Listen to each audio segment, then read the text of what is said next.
Salut l'équipe, j'espère que vous allez bien. Nouvelle vidéo sur la chaîne YouTube Comment investir 10 000 euros efficacement, c'est le thème de la vidéo d'aujourd'hui. Mais avant de commencer, n'hésitez pas à cliquer sur le lien en description. On vous a préparé 33 vidéos de formation totalement gratuites dans le pack Aria Starter. Donc c'est dans la description, c'est sur le lien, il faut juste cliquer. Maintenant installez-vous confortablement, on commence tout de suite. Si vous avez 10 000 euros de capital à investir et que vous souhaitez les investir efficacement en bourse, il faut d'abord, dans un premier temps, scinder votre capital en plusieurs parties. Je m'explique.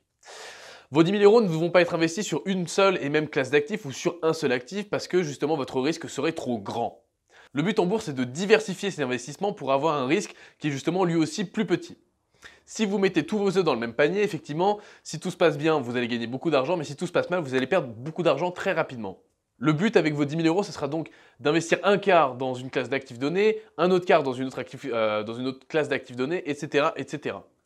Si vous avez 10 000 euros, je vous conseille déjà de scinder votre capital en 4 fois 2 500 euros. Vous avez donc 4 compartiments de 2 500 euros sur lesquels vous pouvez justement jouer et je vous conseille ensuite d'investir dans différentes classes d'actifs. La première classe d'actifs dans laquelle vous pourriez investir vos 2 500 euros est justement le marché du forex, c'est-à-dire des monnaies. Investir sur les devises permet de diversifier votre risque et d'avoir justement une volatilité contrôlée au niveau de vos investissements. Quand vous investissez sur les devises, vous allez justement avoir une volatilité de portefeuille et un risque maîtrisé. Sauf cas exceptionnel, les devises ne vont pas varier et baisser ou monter de 20% dans la journée. Ce n'est pas le cas forcément des crypto-monnaies qui sont une classe d'actifs totalement à part que je ne mettrai pas dans la classe d'actifs des devises traditionnelles. Mais si vous tradez le yen japonais, le dollar américain ou encore l'euro, vous verrez que vos variations à l'année seront plus de l'ordre de 5 à 10% sur chaque mouvement plutôt que 5 à 10% dans la journée sur l'actif. Donc vous aurez, en investissant sur le forex, une volatilité maîtrisée au niveau de vos investissements sur les devises. La deuxième partie sur laquelle vous pourriez investir vos 2 500 euros, donc du coup investir une autre partie de votre capital de 10 000 euros, c'est justement sur les actions. Le but d'investir dans les actions est de dynamiser votre portefeuille car les actions sont extrêmement volatiles.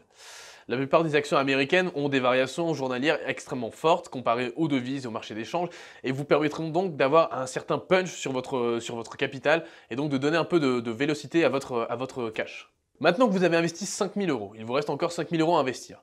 Vous avez encore deux compartiments de 2 500 euros. Vous pouvez utiliser un de ces compartiments de 2 500 euros pour investir sur les matières premières. Ça vous permettra encore une fois de diversifier votre portefeuille, d'avoir éventuellement des métaux précieux ou du pétrole en portefeuille, voire éventuellement même des matières premières agricoles en portefeuille, ce qui vous permettra de diversifier déjà vos investissements et puis d'obtenir des rendements un peu différents. Ces actifs-là répondent à d'autres fondamentaux que les actions et permettront donc d'avoir une plus grande diversification de votre portefeuille. Le dernier compartiment de 2 500 euros dont vous disposez peut être investi dans des classes d'actifs un peu plus risquées. Si vous aimez les risques, vous pouvez investir notamment dans des crypto-monnaies et vous dire que vous mettez un quart de votre capital sur des crypto-monnaies. C'est à l'entière discrétion de l'investisseur qui veut soit prendre beaucoup de risques et donc opter pour ce type de stratégie-là, soit être safe et investir pourquoi pas sur des obligations. Mais vous me direz avec 2 500 euros comment investir sur des obligations quand on sait que le ticket d'entrée sur les obligations est assez élevé. Vous pouvez tout à fait le faire via un courtier qui va vous proposer des produits dérivés sur ces obligations-là et qui vous permettront avec un petit capital d'investir sur des obligations et sur des produits dérivés qui répliquent pourquoi pas le mouvement de différentes obligations allemandes, américaines ou encore françaises. Voilà, c'est déjà la fin de la vidéo. Vous avez vu comment investir 10 000 euros efficacement, du coup en scindant votre capital en 4 parties de 2 500 euros et en diversifiant vos investissements. J'espère que cette vidéo vous aura plu. Dites-moi dans les commentaires ce que vous en avez pensé. On débattra ensemble. Je vous invite à lâcher un petit pouce bleu, à vous abonner à la chaîne si ce n'est pas encore fait.